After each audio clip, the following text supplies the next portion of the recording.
فرمایا کسی کا پسینہ ٹخنوں تک، کسی کا پسینہ گھٹنوں تک، کسی کا پسینہ پیٹ تک، کسی کا پسینہ سینے تک۔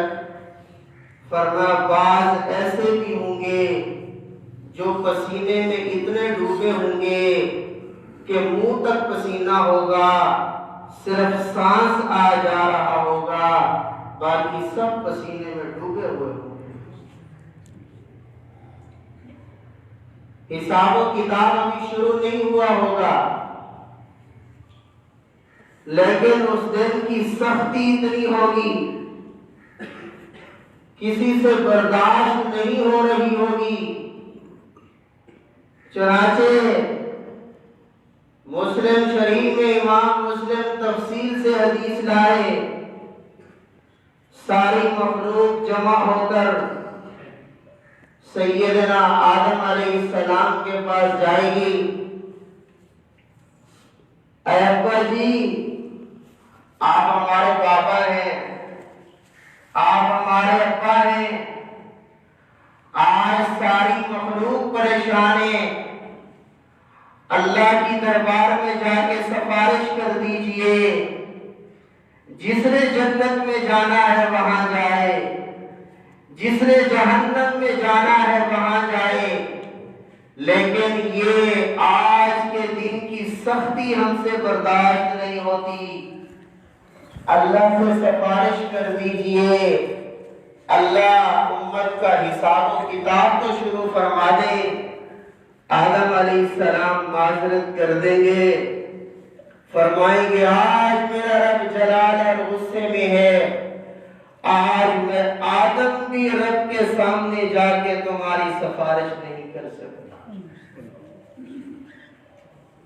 ساری مخلوق نوح علیہ السلام کے پاس آئے گی، وہ بھی معذرت کر دیں گے، یہ چل کے ابراہیم علیہ السلام کے پاس آئیں گے، ابراہیم علیہ السلام بھی معذرت کر دیں گے، یہ چل کے موسیٰ علیہ السلام کے پاس آئیں گے، موسیٰ علیہ السلام بھی معذرت کر دیں گے، یہ آخر میں سب نبیوں سے ہوتے ہوتے سیدنا عیسیٰ علیہ السلام کے پاس آئیں گے، عیسیٰ علیہ السلام بھی معذرت کر دیں گے، کہیں گے آج میرا رب جلال اور غصے میں ہے، آج میں عیسیٰ بھی رب کے سامنے جا کر سفارش نہیں کر سکتا، اگر میرے رب نے مجھ سے کہا عیسیٰ حساب و کتاب شروع کرتے ہیں، پہلے تم حساب و کتاب دو، تو میں رب کو کیسے حساب دوں گا؟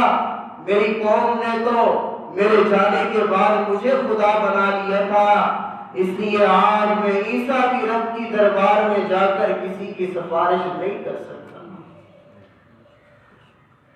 عیسیٰ علیہ السلام فرمائیں گے ہاں میں تو نہیں جا سکتا، لیکن وہ دیکھو نا سامنے حضور تشریف فرمائے صلی اللہ علیہ وسلم، تم سب جاؤ آج محمد کے دربار میں، یہ محمد کا دربار ایسا ہے جو محمد کے دربار میں آتا ہے یہاں سے کوئی خالی نہیں جایا کرتا، آج تم سارے محمد عربی کے دربار میں جاؤ، آج اگر رب کے جلال اور غصے کے سامنے کوئی ذات سفارش کر سکتی ہے تو وہ ذات صرف اور صرف محمد رسول اللہ کی ہے صلی اللہ علیہ وسلم۔ فرمائے یہ دربار ایسا ہے، اس دربار سے کوئی خالی نہیں جایا کرتا۔ اس بات کو میں ایک منٹ یہاں روکتا ہوں۔ عرب میں ایک بہت بڑا سخی گزرا ہے جس کا نام ہے حاتم طائی، بہت بڑا سخی تھا، اتنا بڑا سخی تھا بادشاہ کی درباروں میں اس کی سخاوت کے قصے بیان کیے جاتے تھے کہ اتنا بڑا سخی جو اس کے دروازے پہ آئے کبھی خالی نہیں جایا کرتا، لیکن یہ نبی کریم صلی اللہ علیہ وسلم کے آنے سے پہلے فوت ہو گیا، اس کا پہلے انتقال ہو گیا۔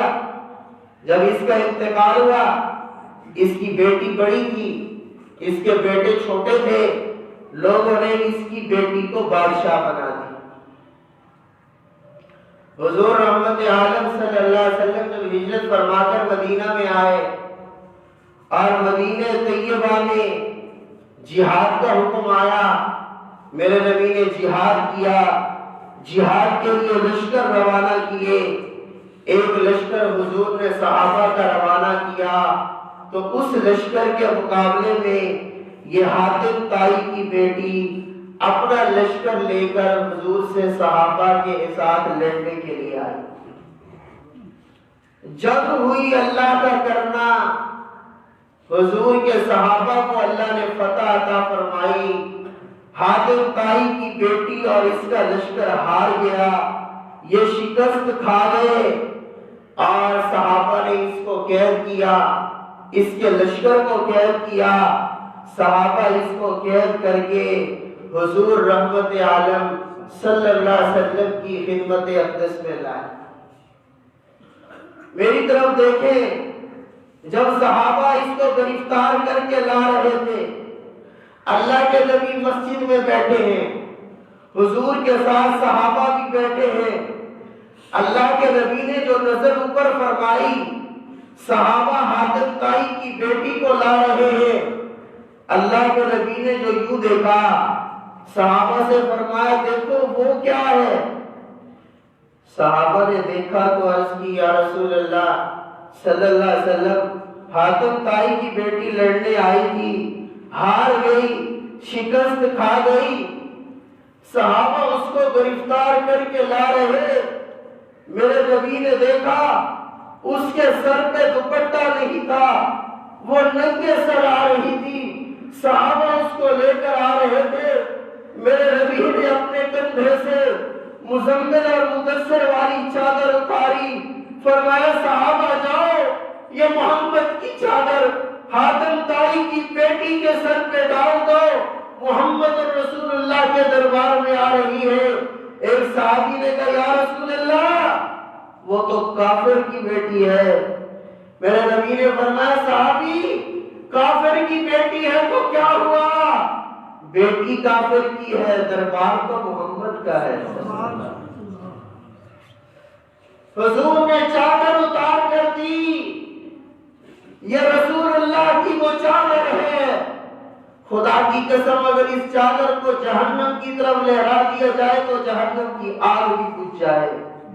یہ مصطفیٰ کی وہ چادر ہے، جس کپڑے کو رسول اللہ کا ہاتھ لگ جائے اس کپڑے کو آگ بھی نہیں جلاتی۔ اللہ کے نبی نے چادر دی، اس کے سر پہ ڈالی گئی، حضور نے فرمایا بیٹی بیٹی ہوتی ہے، چاہے کافر کی کیوں نہ ہو، بیٹی تو کافر کی ہے لیکن دربار محمد کا ہے، یہ محمد کا ایسا دربار ہے یہاں سے کافر بھی آئے تو اس کو بھی عزتیں ملا کرتی ہے۔ میرے نبی نے بتا دیا کسی کی بیٹی ہو اس کو اپنی بیٹی سمجھا کرو، اگر تم کسی کی بیٹی کو اپنی بیٹی سمجھو گے رب تمہاری بیٹیوں کے عزت کا تحفظ کرے گا، اگر تم کسی کی بیٹی کو بیٹی نہیں سمجھو گے، تم کسی کی بیٹیوں کی عزتوں سے کھیلو گے، خدا مرنے سے پہلے تمہاری عزتوں کو خار کر کے دکھائے گا۔ یہ طرز ہوتا ہے۔ میرے نبی نے بتایا محمد بیٹیوں کو عزتیں دینے کے لیے آیا ہے، محمد کا دربار ایسا ہے یہاں مسلمانوں کو تو عزت ملتی ہی ہے، کافر بھی آ جائے تو محمد کے دربار سے ان کو بھی عزتیں ملا کرتی ہیں۔ اس کے سر پر رسول اللہ کی چادر ڈالی، اس کو صحابہ لائے، وہ حضور کے سامنے آئی، آ کر بیٹھی، میرے نبی نے فرمایا بتاؤ تمہارا میرے بارے میں کیا خیال ہے؟ وہ کہنے لگی آقا سخی کی بیٹی ہوں، سخی کے دربار میں آئی ہوں، سخی کی بیٹی ہوں، سخی کے دربار میں آئی ہوں۔ حضور نے فرمایا مانگ پھر کیا مانگتی ہے؟ بڑی سمجھدار تھی، عرب تھی. اس نے کہا آقا اگر میں مانگوں تو آپ کی سخاوت کے خلاف ہے، میں تو یہ دیکھنا چاہتی ہوں محمد کے دربار سے بن مانگے کیا ملتا ہے. حضور نے فرمایا جاؤ، ہم نے تمہیں معاف کر دیا، حاتم طائی کی بیٹی کو آزاد کر دیا، اس کے لشکر کو آزاد کر دیا، اس کا سامان واپس کر دیا. اندازہ تو لگاؤ، جو مارنے کے لیے آئے، جنگ کرنے کے لیے آئے، یہ تو خدا کا کرنا ہار گئی، وہ جیت جاتی تو صحابہ کی جانیں چلی جاتی. جو مارنے آئے، دشمن بن کے آئے، ختم کرنے آئے. میرے نبی کے اتنے اونچے اخلاق ہیں، میرا نبی مارنے والوں کو بھی معاف کر دیا کرتا ہے. حضور نے فرمایا جاؤ، ہم نے معاف کر دیا، تمہارا لشکر بھی جائے، اپنا مال بھی لے جاؤ. اس نے کہا تھا میرا لشکر چلا جائے گا، میرا مال بھی چلا جائے گا، میں اب اپنے لشکر کے ساتھ نہیں جاتی، اپنے صحابہ کو میرے ساتھ بھیجو، وہ مجھے چھوڑ کر آئے. اللہ کے نبی نے فرمایا فلاں کھڑا ہو جائے، فلاں کھڑا ہو جائے. صحابہ کھڑے ہو گئے. اللہ کے نبی نے صحابہ کے ساتھ اس کو روانہ کیا. اب اس کے بھائی چھوٹے تھے، وہ کچھ کر تو نہیں سکتے تھے. ان کو پتا تھا رسول اللہ کی فوج سے لڑنے گئی تھی، قید ہو گئی ہے، اب کیا کر سکتے ہیں. وہ کر تو کچھ نہیں سکتے تھے، لیکن روزانہ صبح کو آتے تھے، مدینہ طیبہ کے راستے پہ کھڑے ہو جاتے تھے، انتظار کرتے رہتے تھے. شام ہو جاتی تھی تو واپس چلے جاتے تھے. ایک دن کھڑے ہوئے، اللہ کے نبی کے صحابہ حاتم طائی کی بیٹی کو لے کر جا رہے ہیں. انہوں نے دور سے دیکھا لشکر آ رہا ہے، کھڑے ہو گئے. لشکر قریب گیا، انہوں نے دیکھا یہ تو ہماری بہن ہے. دوڑتے ہوئے آئے، اپنی بہن سے ملے. اپنی بہن سے ملنے کے بعد پہلا سوال یہ کیا کیف وجدت محمدا، میری بہن بتاؤ تم نے محمد کو کیسے پایا ہے. بہن نے کہا خدا کی قسم اگر آج محمد کی جگہ میرا باپ ہوتا تو وہ بھی مجھے معاف نہ کرتا، کیونکہ میں ان کو ختم کرنے گئی تھی. لیکن محمد کے اخلاق پہ قربان، محمد نے مجھے معاف بھی کر دیا، میرا لشکر بھی آزاد کر دیا، میرا سامان بھی واپس کر دیا، مجھے عزت سے بھی نوازا. تو انہوں نے دوسرا سوال کیا بہن تو اکیلی ہے، نوجوان بھی ہے، شہزادی بھی ہے، کنواری بھی ہے. یہ نوجوان جو رسول اللہ کے صحابہ تیرے ساتھ آئے، راستے میں تنہائی کا سفر بھی ہے، جنگل بھی ہے، وہ تو رسول اللہ ہے، تو نے محمد کے صحابہ کو کیسے پایا. اس نے کہا خدا کی قسم پورے سفر میں محمد رسول اللہ کے کسی صحابی نے آنکھ اٹھا کر بھی مجھے نہیں دیکھا.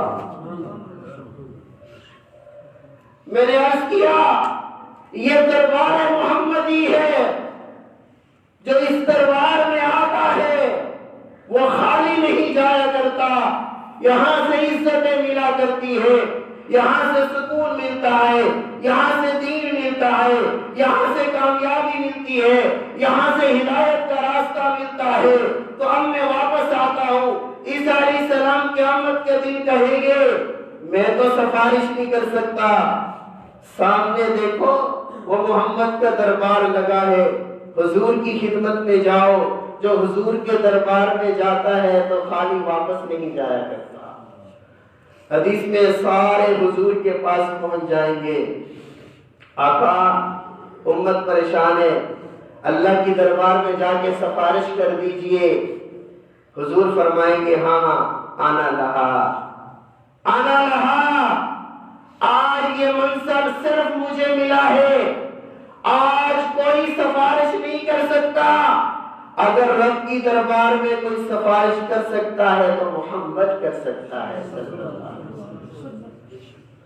اب حضور چلیں گے، اب ذرا توجہ کریں، میری طرف دیکھیں، حضور آگے، آدم علیہ السلام بھی پیچھے، نوح علیہ السلام بھی پیچھے، ابراہیم پیچھے، موسیٰ پیچھے، عیسیٰ پیچھے، ان کی امتیں پیچھے، قیامت تک پیدا ہونے والی ساری انسانیت پیچھے، آدم سے لے کر قیامت تک ساری انسانیت پیچھے، محمد سب سے آگے۔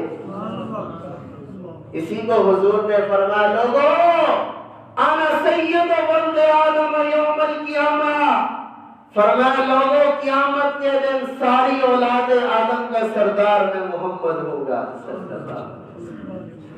حضور آگے، سارے پیچھے، حضور جا رہے ہیں، سب حضور کے پیچھے جا رہے ہیں۔ حضور جائیں گے رب کے عرش کے نیچے، ایک مقام ہے، اسے کہتے ہیں مقام محمود۔ یہ مقام اللہ نے صرف حضور کو دیا ہے۔ حضور جائیں گے وہاں، اللہ کے سامنے سر سجدے میں گرا دیں گے، اللہ کے سامنے سجدہ کریں گے، بڑا لمبا سجدہ کریں گے، سجدے میں اللہ کی حمد و ثنا بیان کریں گے۔ حضور فرماتے ہیں مجھے کوئی پتہ نہیں حمد و ثنا کے کلمات کہاں سے آئیں گے، فرمایا میرا رب مجھے اپنی تعریف سکھاتا جائے گا، میں محمد رب کی تعریف کرتا جاؤں گا، میں رب کی اتنی تعریف کروں گا میرے رب کا جلال جمال میں بدل جائے گا، میرے رب کا غصہ ٹھنڈا ہو جائے گا، میرا رب کہے گا ارفع راسک یا محمد، اے محمد اپنا سر اٹھاؤ، سر توتا، مانگو عطا کرتا ہوں، قل تسمع، کہو آپ کی بات سنی جائے گی، اشفع تشفع، میرے محبوب سفارش کرو، آپ کی سفارش قبول کی جائے۔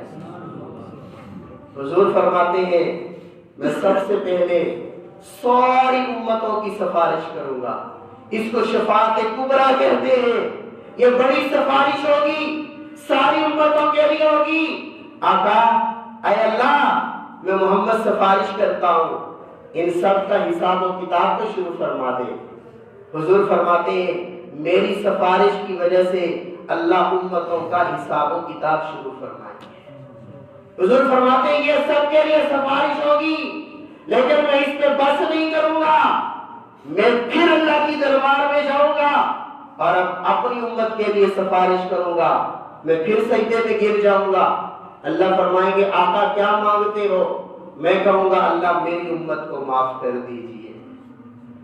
رسول اللہ کی امت سے وفائی دیکھو، اور امتی ذرا تو بھی سوچا کر میں نے رسول اللہ سے کتنی وفا کی ہے، میری شکل رسول اللہ جیسی ہے یا نہیں، میرا لباس رسول اللہ جیسا ہے یا نہیں، میری خوشی رسول اللہ جیسی ہے یا نہیں، میری غمی رسول اللہ جیسی ہے یا نہیں، میرا کھانا پینا رسول اللہ جیسا ہے یا نہیں، میرا کاروبار رسول اللہ کی سنت کے مطابق ہے یا نہیں۔ کبھی تو نے بھی سوچا امتی، کبھی تو نے بھی سوچا رسول اللہ نے میرے لیے کتنی رو رو کر رب سے دعائیں کی ہے۔ میدان محشر میں جب کوئی کسی کا نہیں ہوگا، باپ بیٹے کا نہیں ہوگا، بیٹا باپ کا نہیں ہوگا، بیٹی ماں کی نہیں ہوگی، ماں بیٹی کی نہیں ہوگی، دوست دوست کا نہیں ہوگا، رشتہ دار کا نہیں ہوگا، اس وقت میں بھی میرے نبی اپنی امت کی سفارش کرتے نظر آتے ہیں۔ حضور فرماتے میں پھر جاؤں گا، اللہ میری امت کو معاف کر دیجئے۔ اللہ فرمائیں گے محبوب سر اٹھاؤ، کس کو معاف کروں، میں آقا اللہ میری امت کو معاف کر دیجئے۔ اللہ فرمائیں گے محبوب اچھا جاؤ، جن کے دل میں ایک جو کے برابر ایمان ہے، ایک جو کے برابر، ان کو جہنم سے نکال کے جنت میں داخل کر دو۔ حضور فرماتے ہیں میں جاؤں گا، ان کو نکال کے جنت میں بھیج دیا جائے گا، میں پھر اللہ کی دربار میں پہنچ جاؤں گا، اللہ میری امت کو معاف کر دیجئے۔ اللہ فرمائیں گے کس کو معاف کریں، اللہ میری امت کو معاف کر دیجئے۔ اللہ فرمائیں گے اچھا جاؤ، جن کے دل میں رائی کے دانے کے برابر ایمان ہے، رائی کے دانے کے برابر، اس کو بھی جہنم سے نکلوا کے جنت میں داخل کر دو۔ حضور فرماتے ہیں میں پھر پہنچ جاؤں گا، سجدے میں گروں گا، اللہ میری امت کو معاف کر دے۔ اللہ فرمائیں گے آقا جاؤ، جس کے دل میں رائی کے ادنا ادنا ادنا دانے کے برابر ایمان ہے، اس کو بھی جہنم سے نکال کے جنت میں داخل کر دو۔ حضور فرماتے نکال دیا جائے گا، میں پھر اللہ کے سامنے سجدے میں گر جاؤں گا، اللہ میری امت کو معاف کر دے۔ اللہ فرمائیں گے آقا کس کو معاف کروں؟ میں عرض کروں گا اللہ جس نے زندگی میں ایک دفعہ اخلاص سے کلمہ پڑھا ہو، جس نے ایک دفعہ اخلاص سے کلمہ پڑھا ہو اس کو معاف کر دے۔ اللہ فرمائیں گے آقا میرا آپ سے وعدہ ہے جس نے زندگی میں ایک دفعہ بھی کلمہ پڑھا ہوگا میں اسے ضرور جہنم سے نکال کر جنت میں داخل کروں گا۔ حضور فرماتے ہیں میری سفارش کی وجہ سے وہ ایمان والا جو جتنا گناہگار ہوگا لیکن دل میں ایمان کا قطرہ لے کر جائے گا، رائی کے دانے کے برابر ایمان لے کر جائے گا، ایمان کی دولت لے کر جائے گا۔ حضور فرماتے ہیں میری سفارش کی وجہ سے میرا رب ہر مومن کو جہنم سے نکال کر جنت میں داخل فرما دے۔ آپ جو میں آخری بات عرض کرنے لگا ہوں یہ حضور کی شفاعت ہے۔ لوگوں قیامت کے دن اگر کام چلے گا یا تو رب کی رحمت سے کام چلے گا یا محمد کی شفاعت سے کام چلے گا، وگرنہ کسی کا حساب و کتاب شروع ہو جائے کوئی میرے رب کو حساب دینے کے قابل نہیں، کوئی میرے رب کو حساب نہیں دے سکتا۔ یا مغفرت رب کی رحمت سے ہوگی یا محمد کی شفاعت سے ہوگی، اور میرے نبی کی شفاعت ہر ایمان والے کو نصیب ہوگی۔ لیکن حضور نے فرمایا صلی اللہ علیہ وسلم، آپ سبحان اللہ کو ایک دفعہ، حضور نے فرمایا بخاری کی حدیث پڑھ رہا ہوں، مسلم کی حدیث پڑھ رہا ہوں، مشکات کی حدیث پڑھ رہا ہوں، آپ نے فرمایا وَهِيَ لِمَن لَّا يُشْرِكُ بِاللَّهِ شَيْئًا، فرمایا محمد اس کی سفارش کرے گا جو رب کے ساتھ شرک نہیں کرتا ہوگا۔ سفارش حضور اس کی کریں گے جو مشرک نہیں ہوگا، سفارش حضور اس کی کریں گے جو رب کے ساتھ شرک نہیں کرتا ہوگا۔ جو شرک کرتا ہوگا میرا رب اس کی سفارش نہیں کرے گا، اور مشرک کو میرا رب بھی معاف نہیں کرے گا۔ اللہ فرماتے ہیں سب کو معاف کر دوں گا، مشرک کو کبھی بھی معاف نہیں کروں گا۔ میں نے گزشتہ جمعہ یہی موضوع چھیڑا تھا کہ رسول اللہ صلی اللہ علیہ وسلم کی بعثت کا پہلا مقصد شرک کی تردید کرنا ہے، توحید کا پیغام دینا ہے۔ حضور شرک توڑنے آئے، شرک ختم کرنے آئے، توحید کا پیغام دینے آئے، لوگوں کو موحد بنانے آئے۔ میرے رب نے قرآن میں فرما دیا لَإِنْ أَشْرَكْتَ لَيَحْبَطَنَّ عَمَلُكَ، محبوب آپ تو شرک نہیں کر سکتے، آپ ہمارے نبی ہیں، لیکن بالفرض لَإِنْ أَشْرَكْتَ، محبوب اگر آپ نے بھی شرک کر لیا نا لَيَحْبَطَنَّ عَمَلُكَ، آپ کے بھی سارے عمل ضائع ہو جائیں گے اور یہ مشرک سارے جہنم میں جائیں گے۔ ایک صحابیہ ہے، ٹائم بھی ختم ہو گیا، ختم کر رہا ہوں۔ ایک صحابیہ یا رسول اللہ صلی اللہ علیہ وسلم، میں نے بادشاہوں کے درباروں کو دیکھا ہے، ان کے ماننے والے آتے ہیں تو بادشاہ کو سجدہ کرتے ہیں، میرا بھی دل چاہتا ہے آقا آپ کو سجدہ نہ کروں۔ میرے نبی کا چہرہ سرخ ہو گیا، حضور غصے ہو گئے، فرمایا جعلت للہ ندا، کیا تم مجھے اللہ کا شریک بناتے ہو؟ فرمایا اس دھرتی میں اللہ کے سوا کسی کو سجدہ جائز نہیں، اللہ کے سوا کسی کی عبادت جائز نہیں، اللہ کے سوا کسی کی پکار جائز نہیں، اللہ کے سوا کسی سے مدد مانگنا جائز نہیں، اللہ کے سوا کسی کے نام کی دعوت جائز نہیں، کسی کے نام کی نظر جائز نہیں، کسی کے نام کی منت جائز نہیں، کسی کے نام کی نیاز جائز نہیں۔ حتیٰ کہ فرمایا اگر رب کے نام پہ جانور ذبح نہیں کرو گے، غیر اللہ کے نام پہ کرو گے تمہارا جانور بھی حرام ہو جائے گا۔ شرک اتنا بڑا گناہ ہے، میرے نبی شرک توڑنے آئے۔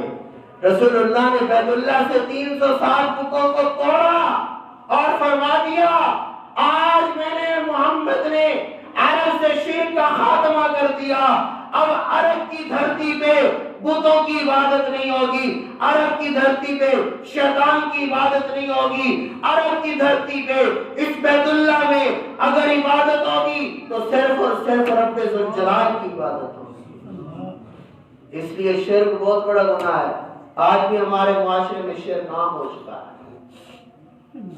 بعض جاہل پیروں کو جا کے سجدہ کرتے ہیں، بعض جاہل اولیاء اللہ کی قبروں کو سجدہ کرتے ہیں، بعض جاہل اولیاء اللہ کے مزاروں کو سجدہ کرتے ہیں۔ کیا فرق ہے؟ وہ بتوں کو سجدہ کرتے تھے، آج کل کی قبروں کو کرتے ہیں۔ شرم آنی چاہیے، خدا کی قسم جب کوئی غیر اللہ کے آگے سجدہ کرے ایمان سے نکل جاتا ہے۔ اور قوم ان کو پیر سمجھتی ہے، جس کا چہرہ مصطفیٰ جیسا نہیں وہ کیسے پیر ہو سکتا ہے؟ جو نمازیں نہیں پڑھتا وہ کیسے پیر ہو سکتا ہے؟ جو اپنے آپ کو سجدے کروائے وہ کیسے پیر ہو سکتا ہے؟ یہ سب شرک ہے۔ جب کوئی غیر اللہ کے آگے جھکا، اس نے سجدہ کیا، ایمان سے نکل گیا۔ جس نے اپنے آپ کو سجدہ کروایا وہ بھی ایمان سے نکل گیا۔ اس لیے مزید وقت ختم ہو گیا، میں تفصیل میں نہیں جاتا، لیکن عقیدہ توحید اپنے دلوں میں پکا کریں، شرک سے باز آ جائیں۔ آج معاشرے میں شرک بڑھ گیا، عورتوں میں بالخصوص شرک بڑھ گیا۔ عورتوں میں تو عجیب عجیب باتیں مشہور ہیں۔ ہمارے ساتھ ہے نا بابا نوری لال کی دربار، ہم بھی سنتے تھے بچپن سے۔ عورتیں جاتی کیا کہتی ہیں؟ کہتی ہیں بابا نوری لال پوتر دے میں رکھتا لال، پوتر بابا نوری لال نے دے، اللہ دیتے ہیں، اللہ دیتا ہے یا ولی دیتا ہے؟ اور ولی بھی رب کا محتاج ہوتا ہے، نبی بھی رب کا محتاج ہوتا ہے، فرشتہ بھی رب کا محتاج ہوتا ہے۔ عزتیں دینے والا وہی، ذلتیں دینے والا وہی، اولادیں دینے والا وہی، رزق دینے والا وہی، موت اور زندگی دینے والا وہی۔ یہ وہی جاہلیت کا شرک ہے جو آج ہمارے معاشرے میں پایا جا رہا ہے۔ سمجھاؤ لوگوں کو، شرک سے باز آ جاؤ۔ او منبر کے وارث علماء، میں تم سے بھی کہنا چاہتا ہوں، قوم کو سمجھاؤ۔ او مولویوں، اپنے پیٹ کے پیچھے قوم کو گمراہیوں پہ نہ لگاؤ۔ خدا کی قسم جو پوجنے والے ہیں، یہ جن کو پوجا جا رہا ہے، قرآن کہتا ہے میرے رب پوجنے والوں کو اور جن کو پوجا جا رہا ہے سب کو قیامت کے دن اٹھا کر جہنم میں پھینکے۔ قرآن کریم کی ہر صورت میں میرے رب نے توحید کو بیان کیا ہے، ہر صورت میں شرک کی تردید کی ہے۔ اس لیے خلاصہ یہ، رب کے سوا خالق کوئی نہیں، مالک کوئی نہیں، معبود کوئی نہیں، مسجود کوئی نہیں، عزت دینے والا کوئی نہیں، رزق دینے والا کوئی نہیں، اولاد دینے والا کوئی نہیں، تو عبادت بھی اسی کی۔ رب کے سوا کسی کو عبادت جائز ہے نہیں، رب کے سوا کسی کے سامنے سجدہ جائز نہیں، رب کے سوا کسی کے نام کی منت جائز نہیں، رب کے سوا کسی کے نام کی نظر جائز نہیں، رب کے سوا کسی سے مدد مانگنا جائز نہیں۔ یہ جو کہتے ہو نا یا رسول اللہ مدد، شرک ہے۔ یہ جو کہتے ہو یا علی مدد، شرک ہے۔ یہ جو کہتے ہو یا غوث مدد، شرک ہے۔ صرف اور صرف یا اللہ مدد، یا اللہ مدد کے سوا جتنے نعرے ہیں سب شرک ہے، سب شرک ہے، سب شرک ہے۔ اس لیے خدا کے لیے سمجھانے کی ضرورت ہے۔ اپنے گھروں میں سمجھائیں، اپنے پڑوسیوں کو سمجھائیں، اپنے رشتہ داروں کو سمجھائیں، شرک سے باز آ جائیں، توحید پر قائم رہے۔ اگر خدا نہ خواستہ ہم شرک پر رہے تو یاد رکھیں جنت بھی نصیب نہیں ہوگی، محمد کی شفاعت بھی نصیب نہیں ہوگی، مشرک ہمیشہ جہنم کی آگ میں جلتا رہے گا۔ اللہ سے دعا ہے اللہ ہمیں شرک سے محفوظ فرمائے، توحید پر قائم رکھے۔ وآخر دعوانا